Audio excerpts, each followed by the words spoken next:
Welcome everybody to Fantasy Fluent. I'm Anthony K. I'm here with the producer, Mike DeFran. Mike, how you doing, man? Doing good. How are you? I am so excited to get into fantasy football. I think the week one preseason games, like I was already starting to think about it, but once I saw actual football being played, I'm ready to go. I've probably done more mock drafts in the last 2 days than I've done in the previous 3 weeks. So I'm hyped. Oh yeah, just seeing those guys in pads really gets you going for the season. 100%. So we have So, some fantasy questions we want to go through. so yeah, we have a couple of fantasy questions for you, Anthony. First off, pretty simple. Who is your biggest fantasy sleeper for this season? Ooh, all right. We'll start with sleepers. Can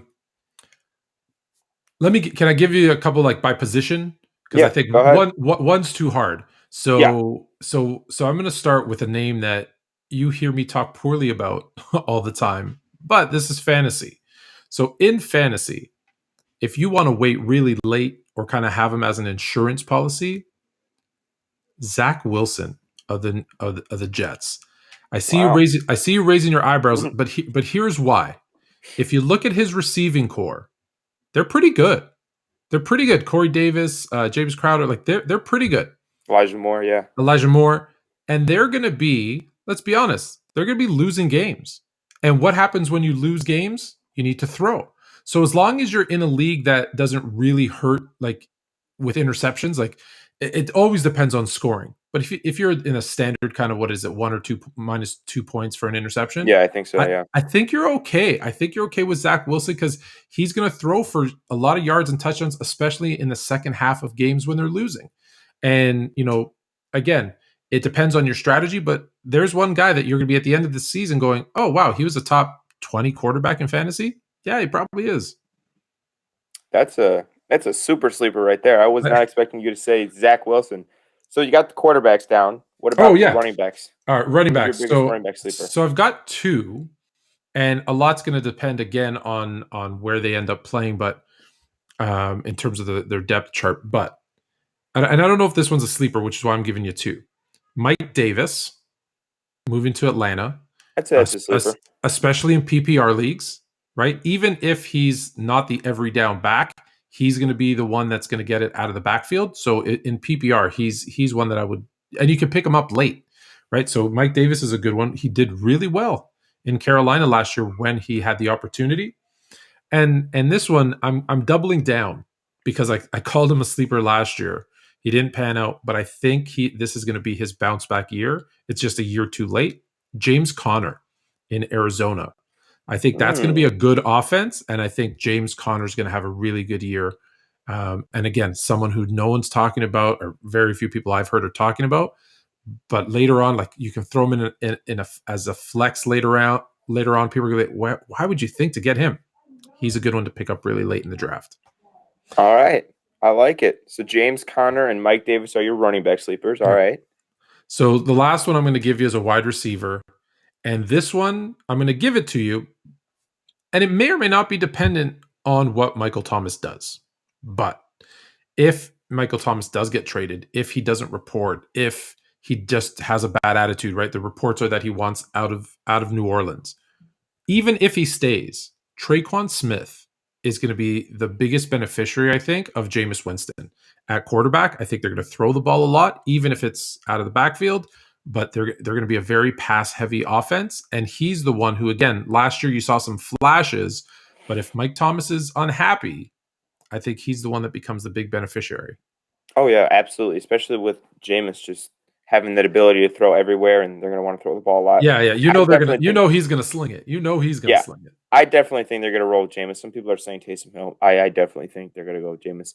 Um, but for my next question, say hypothetically you have the number one overall pick in your fantasy draft. Who are you taking?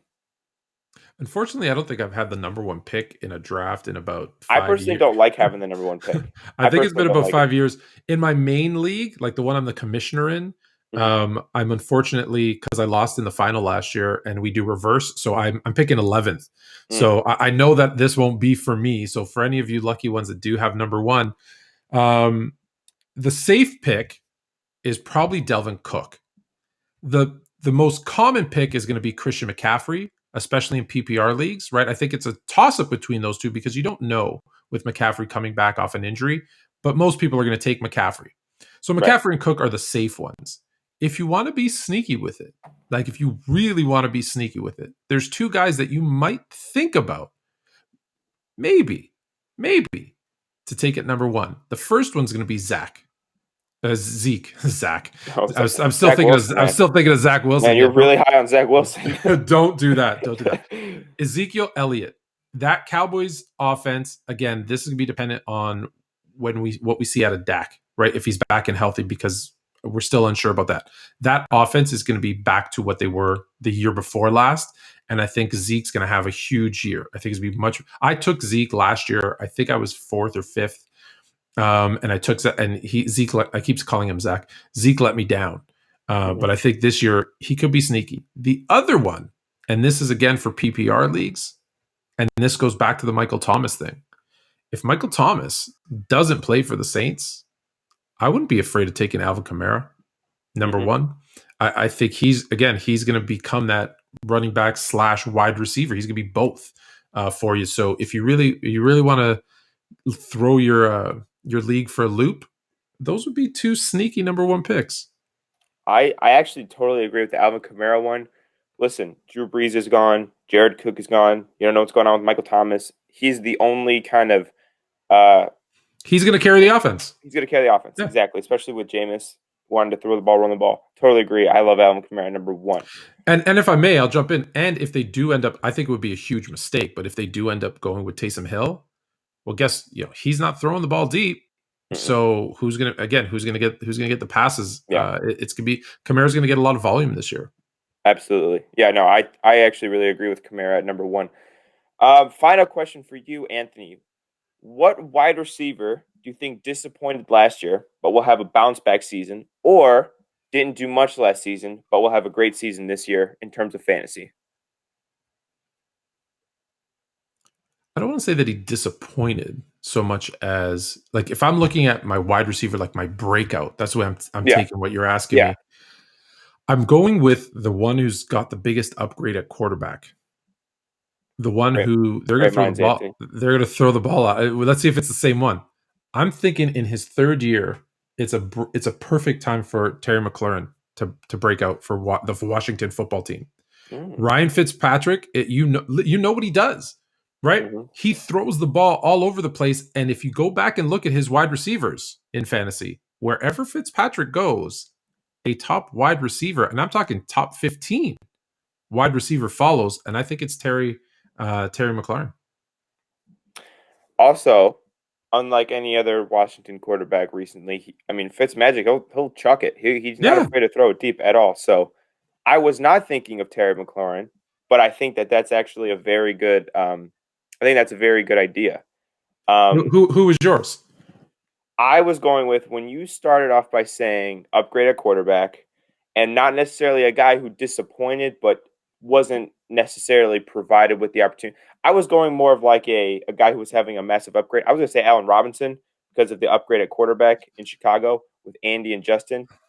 But he did have a good season. I think he had like 1,000 yards last year, so it's not like he had a bad season. Yeah, he wouldn't be look, Allen Robinson, I think, is the most underrated wide receiver in football. Right. He is a easily top 10, arguably top 5. And in fantasy, he had especially PPR leagues again, because they went to him a lot. He's always been good. If you would have said Darnell Mooney, then I would have been like, I could see him as he was on my list of breakouts, but I have Terry just above him on who I think is going to break out. No, I totally agree with Terry. So that's all the questions I have for you today.